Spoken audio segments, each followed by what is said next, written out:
अस्सलाम वालेकुम। सेहत सब के लिए में खुश आमदेद। मैं हूं आपका होस्ट डॉक्टर कैसर महमूद शेख। नाजरीन, आपने अक्सर देखा होगा सड़क पे चलते चलते अक्सर मोटरसाइकिल स्लिप होते हैं, रॉन्ग साइड पे आ रहे होते हैं और बहुत सारी चांद गाड़ियां आपने उल्टी हुई देखी होंगी और बेचारे लोग घर से किसी काम के लिए निकले हैं और वो रास्ते में हादसे का शिकार हो गए। किसी की टांग टूट गई, किसी की कोई हड्डी टूट गई। तो ये एक नागहानी आफत जो है वो उस वक्त उनको देखनी पड़ती है। तो इस सिलसिले में हमने आज बड़ी मेहनत के बाद डॉक्टर यासीन साहब को रिक्वेस्ट की थी कि वो तशरीफ़ लाएँ। डॉक्टर यासीन साहब हमारे शहर के एक नामवर आर्थोपेडिक सर्जन हैं और आज हम इनसे बात करेंगे कि अगर ट्रॉमा हो तो उसको कैसे मैनेज करना है और ट्रॉमा की स्टेजेस क्या हैं।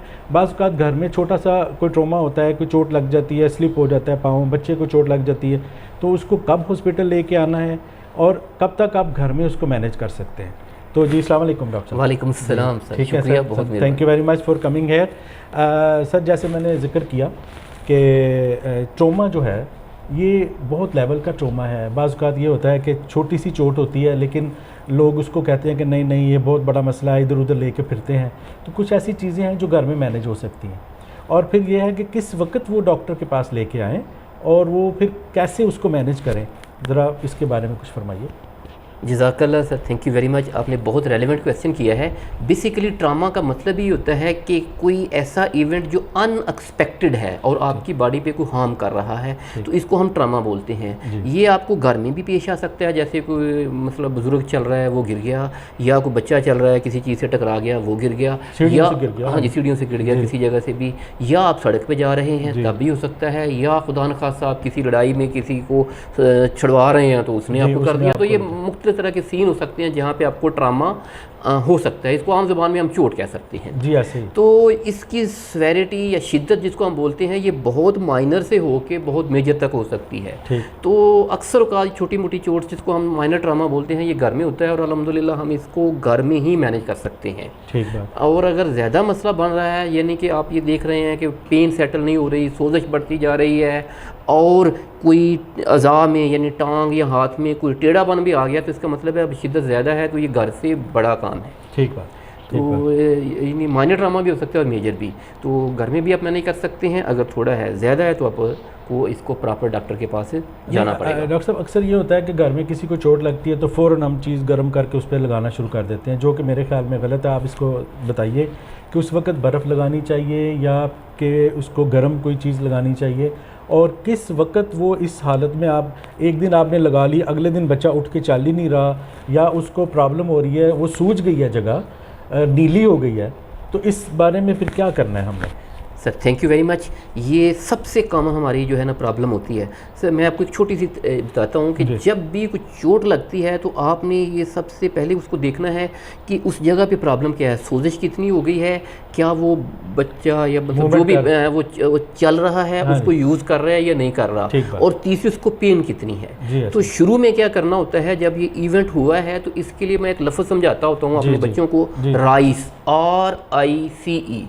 आर से रेस्ट होता है, आई से आइसिंग यानी बर्फ़ लगानी है। शुरू में जब इवेंट हुआ है तो आपने बर्फ़ लगानी है ताकि सोजिश का जो अपना प्रोसेस है उस पेन वो बढ़े ना, कम हो जाए, तो आइसिंग खून निकल सकता है। यस, इसके बाद उसको आपने इमोबिलाइज करना है, जैसे क्रेब बैंडेज, सी क्रेब, और ई से एलिवेशन यानी रेस्ट, आइसिंग, क्रेब बैंडेज और एलिवेशन।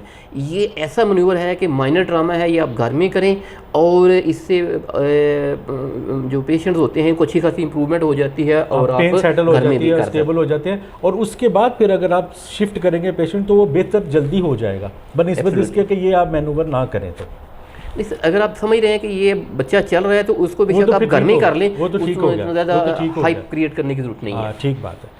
तो डॉक्टर साहब फिर किस वक्त जैसे आपके पास पेशेंट लेके आते हैं इमरजेंसी में, ट्रोमा में, तो फिर ज़्यादा इम्पॉर्टेंट चीज़ ये है कि आप एक्सरे करेंगे, फिर देखेंगे। तो मेनली ये है कि कैसे आप लोग एमरजेंसी मैनेज करते हैं ताकि, और फिर सबसे इम्पॉर्टेंट चीज़ है हमारे शहर में बहुत सारे पहलवान हैं जो हड्डी जोड़ हैं, लोग उनके पास लेके जाते हैं पेशेंट और फिर पेशेंट ख़राब होता है। बाज़ का हड्डियाँ गलत जुड़ती हैं, उनको सही तरह पता नहीं होता। हमारे माशाल्लाह इतने क्वालिफाइड ऑर्थोपेडिक सर्जन शहर में मौजूद हैं तो खुदा न खास्ता अगर किसी को चोट लगे या ट्रोमा हो तो ये आर्थोपेडिक सर्जन के पास जाना चाहिए। और दूसरा डॉक्टर साहब मैं आपसे ये पूछना चाह रहा था, मेरी अपनी जो फील्ड है डायबिटीज़ जिसमें मैं काम करता हूँ, उसमें अक्सर मेरे पास पेशेंट आते हैं तो वो कहते हैं डॉक्टर साहब मोढ़ा नहीं काम करता, मूवमेंट नहीं है यहाँ से आगे, ठीक है जी, गर्दन नहीं मुड़ रही सही तरह, जोड़ नहीं चल रहे। तो मैं उनको कहता हूँ कि तुम्हें फ्रोज़न शोल्डर हो गया।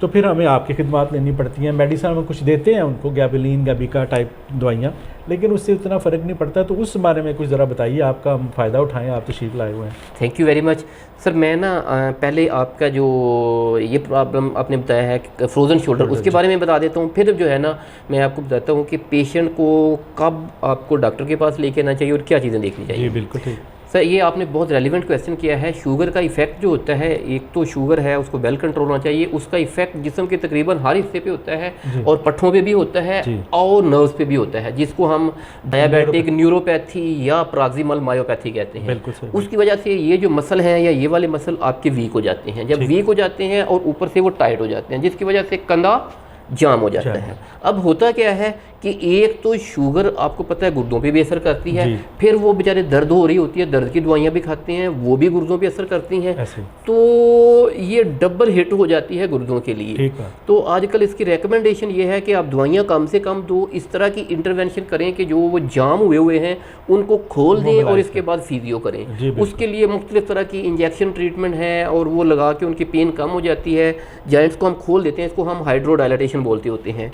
ये बगैर चीरे के बगैर पेन के हम अल्ट्रासाउंड मशीन के जरिए कर देते हैं और पेशेंट अल्हम्दुलिल्लाह 90% पेशेंट को रिलीफ मिल जाता है, दवाइयों की जरूरत नहीं रहती है। ज़बरदस्त है, क्योंकि मैंने अक्सर सुना है कि जॉइंट के अंदर इंजेक्शन लगाना पड़ता है, तो ये तो उससे बहुत बेहतर है कि अगर आप सर ये दोनों ब्लॉक करते हैं, एक जो नर्व होती है उसको भी, और जॉइंट बेसिकली वो टाइट हुआ होता है उसको खोलना पड़ता है। और उसके अंदर जैसे वो लोगों ने सुना हुआ है कि जो बहुत ज़्यादा स्टीरॉइड लगाते हैं, ऐसा नहीं होता, ज़्यादातर उसमें सेलाइन लगाते होते हैं हम, उससे खोलते हैं। इसका नाम है हाइड्रोडायलेटेशन है, यानी खोल देते होते हैं। बिल्कुल सही। जो सर आपने पहला क्वेश्चन किया था कि एक दफ़ा इवेंट इस तरह का कि फ्रैक्चर हो गया, आपको लग रहा है कि फ्रैक्चर है या उसकी पेन सेटल नहीं हो रही, स्वेलिंग बढ़ती जा रही है, तो फिर मेरा मशवरा ये है कि बराए मेहरबानी आप उनको प्रॉपर डॉक्टर के पास लेके जाएं, डॉक्टर की बात सुने।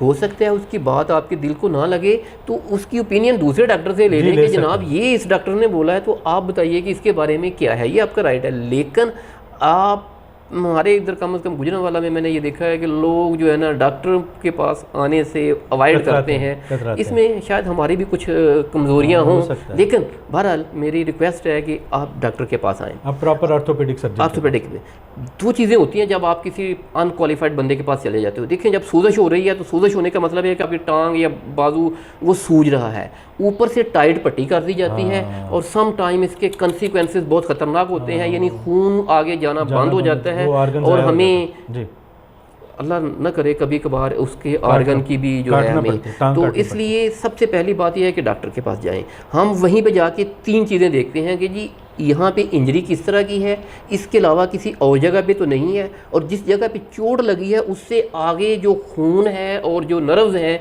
यानी उसको खून भी जा रहा है और उसके आगे वाला हिस्सा काम भी कर रहा है कि नहीं, ये चीज़ें हमने देखनी होती है। इसके बाद फिर उसकी जो है ना वो आगे ट्रीटमेंट होती है कि इसको हमने प्लस्तर लगाना है, फिक्सेटर लगाना है या क्या करना है, करनी है, नेलिंग करनी है, जो भी सिलसिला। हाँ जी, ये वैसे तो एडवांस में आ जाती है, लेकिन अल्हम्दुलिल्लाह अब हमारे जो ट्रामा के रिलेटेड केसेस इस तरह के 90% हम केसेस कर रहे होते हैं जिसमें हम अगले दिन पेशेंट को खड़ा करके चला देते हैं और क्लोज सर्जरी होती है, उसमें चीरा भी नहीं होता। माशाल्लाह, बहुत ज़बरदस्त। देखिए, वो बंदा जितने दिन बेड पे रहेगा वो अपने काम नहीं कर सकेगा, और अगर हम थोड़े से सस्ते के लिए अगर काम ख़राब करवा लें तो महीनों बंदा बेड पे रहेगा और ज़्यादा बीमार होगा और अपने काम से भी जाएगा। तो ये मेरा ख़्याल में ये माशाल्लाह हमारे सारे आर्थोपेडिक सर्जन पहले MBBS करते हैं, फिर उसके बाद ये स्पेशलाइजेशन करते हैं, FCPS या MS आर्थोपेडिक्स करते हैं, फिर ये फील्ड में आते हैं। तो ये माशाल्लाह ये क्वालिफाइड लोग होते हैं, तो फिर ये प्रॉपर एक मैनेजमेंट करते हैं पेशेंट की, क्योंकि इनकी ट्रेनिंग इसी फील्ड में। एक चीज़ मैं आपकी थैंक यू वेरी मच, एक चीज़ मैं ऐड कर देता हूँ। होता ये है कि हम चाहते हैं, अब पहले आर्थोपेडिक का एक स्लोगन था स्टेबिलिटी इज द लाइफ, यानी कि पहले जोड़ हड्डी अच्छी तरह जुड़ेगी तो फिर हमने उसको चलाना है। अब हम कहते हैं मोबिलिटी इज़ द लाइफ, क्योंकि अगर आपका एक हड्डी बहुत अच्छी जुड़ गई और आपका जोड़ ही काम नहीं कर रहा तो वो फजूल है, वो फारिग है। तो हम बहुत जल्दी पेशेंट को अप कर देते हैं, यानी चलाना शुरू कर देते हैं। और पेशेंट जितना जल्दी आ जाएगा, उसका जितनी जल्दी इलाज हो जाएगा, उसकी रिकवरी और उसके काम पे जाने के जो चांसेस हैं उतने ही ज़्यादा होते हैं। तो इसलिए इसमें डिले नहीं होना चाहिए। बिल्कुल सही बात कह रहे हैं। अच्छा, अब बुज़ुर्गों की थोड़ी सी बात कर लें। अक्सर पेशेंट्स आते हैं ओल्ड एज में, उनके ये घुटने जो हैं, गोडे जो कहने हैं ऐसी, वो चलने बेचारा वो चल नहीं पाते, उनके जॉइंट्स लॉक होते हैं, या समझिए कि ऑस्टियोप्रोसिस और ऑस्टियोआर्थराइटिस जो प्रॉब्लम्स चल रही हैं ओल्ड एज में, ख़ास तौर पे ख़वातीन में, उनके लिए हिप रिप्लेसमेंट या नी रिप्लेसमेंट का भी आजकल बहुत ज़्यादा सुना जा रहा है। उसके बारे में कुछ फरमाइए कि कैसे उसको मेंटेन करते हैं, कैसे प्रोटोकॉल क्या है उसका। Thank you very much. ये आपने बहुत बर्निंग क्वेश्चन किया है। ये हमारी अपनी कम्युनिटी का, ये डॉक्टर कम्युनिटी का भी और पेशेंट कम्युनिटी का भी बहुत रेलेवेंट इशू है। जी बिल्कुल ऐसे। देखिए सर, ये जो वक्त बेसिकली ऑस्टियोआर्थराइटिस को मैं समझाने के लिए ये कहता होता हूँ कि ये बीमारी नहीं है, ये एजिंग प्रोसेस है। जैसे कि आपके वक्त के साथ बाल सेद हो गए, झुर्रियाँ आ गई, तो इसी तरह जो अल्लाह ताला ने आपको कार्टिलेज दी हुई है, वक्त के साथ उसने भी डीजनरेट हो जाना है। इसका मतलब ये है कि आपकी लचक कम हो जानी है और आपकी मूवमेंट कम हो जानी है। जब ये होता है तो पेन होती है। अब पेन मसाइल पैदा करती है। अब एक बंदा कहता है कि मैंने तो उसी तरह भागना जिस तरह मैं भाग रहा हूँ। तो पहली बात तो ये है कि ये एक एजिंग प्रोसेस है जो कि आपकी लाइफ को डिस्टर्ब कर रहा है। जब ये बहुत डिस्टर्ब करता है तो फिर उसकी इंटरवेंशन है। फिर वही बात कि अगर आप इसके लिए गोलियां खानी शुरू कर देते हो तो गोलियां आपको ज़्यादा देर खानी पड़ेंगी, और दर्द की तकरीबन तमाम गोलियां ही कुछ ऐसी हैं जो गुर्दों के लिए सेफ होती हैं, हाँ जी, वरना ये करती हैं। तो दूसरा ये होता है कि इसमें इंटरवेंशन करें। अर्ली स्टेज में तो हम इंजेक्शन वगैरह लगा देते हैं। सारे इंजेक्शन हार्मफुल नहीं होते हैं, मुख्तलिफ तरह के होते हैं। आजकल PRP भी आया हुआ है, हाइलगन इंजेक्शन, जिनको हम तो ज़बान में जेल वाला टीका कहते हैं, वो भी होते हैं। तो ये सिलेक्टेड पेशेंट में रिलीफ देते हैं। कई पेशेंट में बीमारी की वजह से, किसी और डिजीज़ की वजह से गोडे टेढ़े हो चुके होते हैं, जिनको हम सर्जिकली करेक्ट भी कर लेते हैं। तो ये तो एक हो गया। लेकिन अगर किसी का किसी वजह से गोडे बिल्कुल ही ख़राब हो गए हैं, उसकी चलना मुश्किल है, तो joint replacement is a very good option. ठीक बात। अब उसमें एक परहेज़ होती है कि अभी तक कोई नमाजी गोडा नहीं आया। माजरत नाल साढ़े कई लोग डॉक्टर कहते हैं कि जी गोडा पाने तो बाद तुम अत्ता ही आते भी बैल हो गए। वो ऐसी बात नहीं है। आपने फिर भी कुर्सी पे ही रहना है। फ्लेक्सिबल नहीं होता, यानी इतना होता है। हाँ जी, नहीं इतना हो तो सकता है, लेकिन उस पर दो प्रॉब्लम्स होती हैं। प्रेशर कि एक तो वो जॉइंट की एज कम हो जाती है, और दूसरा आपने 5 वक्त नमाज पढ़नी है, मुमकिन नहीं होता। उसकी मतलब वो आपकी अपनी जो पट्टे हैं वो भी डैमेज हो जाते हैं। अल्लाह की बनाई हुई चीज़ इस काबिल होती है। ठीक बात। लेकिन आपकी पेन खत्म हो जाएगी, आपका चलना बहुत बेहतर हो जाएगा, आप सीधा बिल्कुल नॉर्मल चलोगे। और इसकी वजह से जो मैं कहता हूँ डक गेट, वो जो उसकी वजह से जो आपकी स्पाइन पे प्रेशर आता है ना, वो भी खत्म हो जाता है। तो ये एक अच्छी ऑप्शन है और इसका बहुत फ़ायदा होता है। इसमें लोगों को डरने की ज़रूरत नहीं है। ये अल्हम्दुलिल्लाह हम गुजरांवाला में अब रूटीन में कर रहे हैं, हिप भी और नी भी, माशाल्लाह, ग्रेट। और इसके अच्छे रिजल्ट हैं। हमारे पास तो पूरा अब एक पूल बना हुआ है। हाँ बिल्कुल। पहले पेशेंट बेचारे लाहौर जाके परेशान होते थे, कभी किसको मिल। माशाल्लाह हमारे शहर में अब ये सारी फैसिलिटी बड़ी अच्छी जगह पर अवेलेबल है। डॉक्टर साहब, ऑर्थोपेडिक्स के हवाले से कोई आप और कोई हमें बताना चाहें, क्योंकि हमारा स्लोगन है prevention is better than cure. हम चाहते हैं कि लोगों को प्रॉब्लम होने से पहले ही उसका इलाज कर लें, ताकि वो फिर बीमारी की मुश्किलात में ना फंसे जाए। सर ये तो एक बहुत लंबा है, लेकिन मैं आपसे दो चीज़ें जो है ना वो कहना चाहूँगा। एक है हमारी जो शहर के रिलेटेड स्पोर्ट्स इंजरीज़। हमारे लोग माशाल्लाह बहुत अच्छे हैं, पहलवान हैं, गेम में बहुत अच्छा हिस्सा लेते हैं, लेकिन हमारे यहाँ पे अक्सर जगहों पे प्रॉपर कोचिंग नहीं है, जिसकी वजह से हमारी जो इस सिटी की जो इंजरीज़ की रेशो है वो सबसे ज़्यादा है। अल्हम्दुलिल्लाह हमारे उधर जो मेरा सेटअप है, वहाँ पे मेरे साथ मेरे एक दूसरे कुलीग भी हैं, वो भी one of the few Pakistanis हैं who is specialise in sports injuries. तो हम आर्थ्रोस्कोपिकली बगैर चीरे के स्पोर्ट्स इंजरीज़ का भी इलाज कर रहे हैं। ACL, PCL, कोलैटरल लिगामेंट्स और क्या कहते हैं शोल्डर इंजरीज़ का हम आर्थ्रोस्कोपिकली भी इलाज कर रहे हैं। तो एक तो ये है कि हम लोग यहाँ पे स्पोर्ट्स इंजरीज़ को भी अब कर रहे हैं, और ये इवन गुजरांवाला तो छोड़ दें, लाहौर में भी चंद एक बंदे ही हैं जो इसको कर रहे हैं। अच्छा, आर्थ्रोस्कोपी ऐसी कि जैसे कैमरा डाल के आप जॉइंट को देखते हैं। बिल्कुल एग्जैक्टली, हाँ जी। और इसमें अब हम सारे प्रोसीजर भी कर रहे होते हैं, जैसे किसी हाँ जी उसी जैसे लेप्रोस्कोपी के थ्रू आजकल पित्ता निकाल रहे हैं। एब्सोल्युटली, जैसे ये पट्ठा है अंदर, इसका क्रूशियल लिगामेंट है, ये अक्सर जो फुटबॉलर होते हैं या क्रिकेटर होते हैं टूट जाता है, हम बगैर चीरे के डाल देते हैं और रूटीन में कर रहे होते हैं। ये एक बड़ी एडवांसमेंट है जो कि हमारे पास आई है। एक तो ये, दूसरा स्पाइन के बेचारे हमारे पेशेंट बहुत से जो है ना वो रूल रहे होते हैं, और तीसरा एक होती है इंटरवेंशन पेन मेडिसिन, ठीक है, कि पेशेंट है उनको, जैसे कि मैंने पहले बताया था कंधे की पेन है, इसी तरह स्पाइन की पेन भी होती है। तो एक फिर और चीज़ है कि टर्मिनल पेशेंट होते हैं, हाँ जी, उनके मतलब कैंसर की वजह से आखिर पे आ गए तो उनकी पेन ही सेटल नहीं हो रही। तो इनमें जो है ना, मैं कहूँगा कि स्पाइन, अल्हम्दुलिल्लाह हम स्पाइन की सर्जरी भी कर रहे हैं और इंटरवेंशन पेन मेडिसिन भी कर रहे हैं। ठीक है। और एक मैं आपके वसातत से गुजरने वाले को ये कह देता हूँ कि मेरे पास इंटरवेंशन पेन मेडिसिन की अल्हम्दुलिल्लाह पूरी स्पेशलिटी है, और हम टर्मिनल पेशेंट को cancer pain relief free of cost her patient को दे रहे हैं। बहुत अच्छी बात, ये तो खिदमत है और ये नेकी है, क्योंकि वो बेचारा कैंसर से इतना परेशान है, फिर वो दर्द की वजह से और ज़्यादा एग्नी बढ़ जाती है। तो पैलिएटिव केयर में तो ये बड़ी इंपॉर्टेंट चीज़ है। सर देखिए, आप अल्लाह न करे ये किसी को हो जाए तो आप अल्लाह की रज़ा समझ के इसको तो एक्सेप्ट कर लेते हो, लेकिन जब आपका कोई अजीज़ आपके सामने तड़फ रहा हो तो इसको आप एक्सेप्ट नहीं कर सकते हो। तो हम अल्हम्दुलिल्लाह यहाँ पे हम प्रोसीजर कर रहे हैं, तो ये फ्री होता है। अल्लाह ताला आपको जज़ा दे इसकी, और अल्लाह ताला आपको और तरक्की दे, अल्लाह ताला ज़िंदगी सेहत और तंदुरुस्ती दे। डॉक्टर साहब आपका बहुत शुक्रिया, आप तशरीफ़ लाए हमारे प्रोग्राम में। इंशाल्लाह फिर भी आपको मौका देंगे कि आप आके हमें को अच्छी बातें बताएं। जज़ाकल्लाह सर, बहुत मेहरबानी, मेरे लिए ये ऑनर की बात थी, और थैंक यू वेरी मच। जी, बहुत शुक्रिया। जज़ाकल्लाह।